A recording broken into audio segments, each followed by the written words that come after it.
Bonjour à tous, alors aujourd'hui c'est une vidéo assez spéciale que je vais faire puisque c'est mon premier podcast. Alors l'idée de faire des podcasts, ça m'est venu puisque il y a quelques mois j'ai fait un sondage et vous avez été nombreux à me poser des questions sur le trading. Alors donc je vais faire une fois par semaine, je vais répondre à une question via un podcast et vous trouverez en dessous de la vidéo un lien qui vous mène à un sondage et vous pourrez me poser vos questions. Alors la question que j'ai répondue, elle s'appelle, c'est quel est le capital moyen pour toi pour trader sur le Forex ou CFD pour approcher du SMIC? Alors, il est tout à fait possible avec un petit capital de gagner un SMIC par mois. Par exemple, vous démarrez d'un capital de 1000 euros. À la seule condition c'est que vous tradiez avec des CFD. Et que vous soyez scalper, ça veut dire que vous tradez en unité de temps 1 minute, puisqu'il y a eu des études qui ont été faites chez les courtiers. Chez les clients, il y avait ceux qui perdaient, qui gagnaient pas d'argent, et ceux qui gagnaient et qui même vivaient du trading.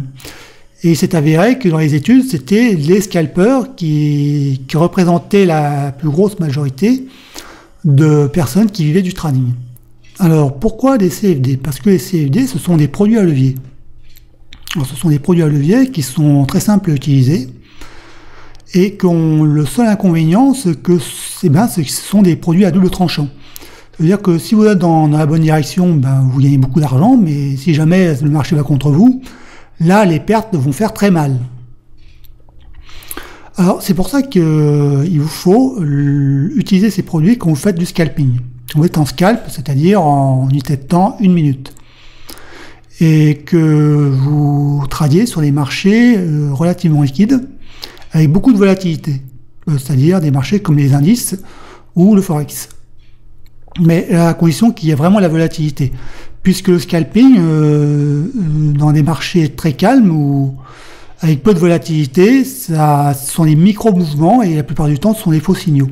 Et l'idée, si on veut vraiment faire un SMIC en démarrant d'un petit compte avec des CFD, il faut de la volatilité, il faut des grosses vagues, des grands mouvements.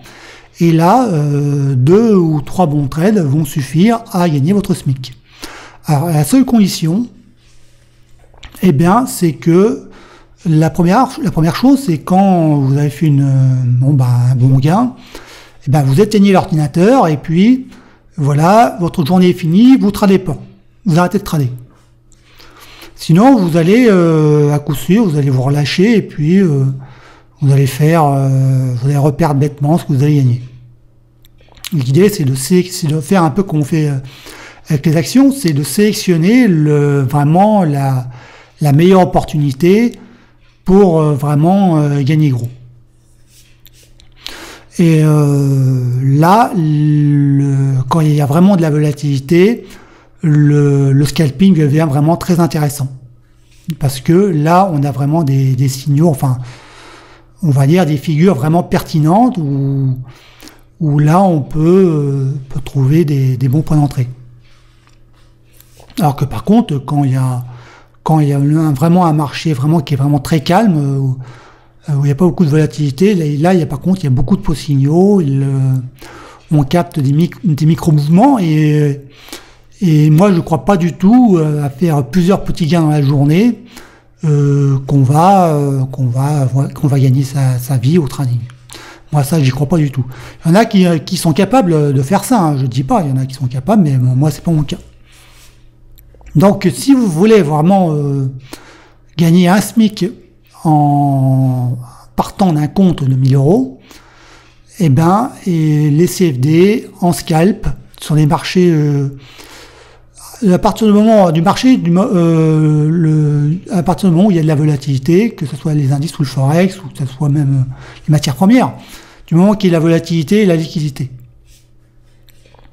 Et que vous fignoliez vos trades, que vous ayez un timing d'une précision chirurgicale.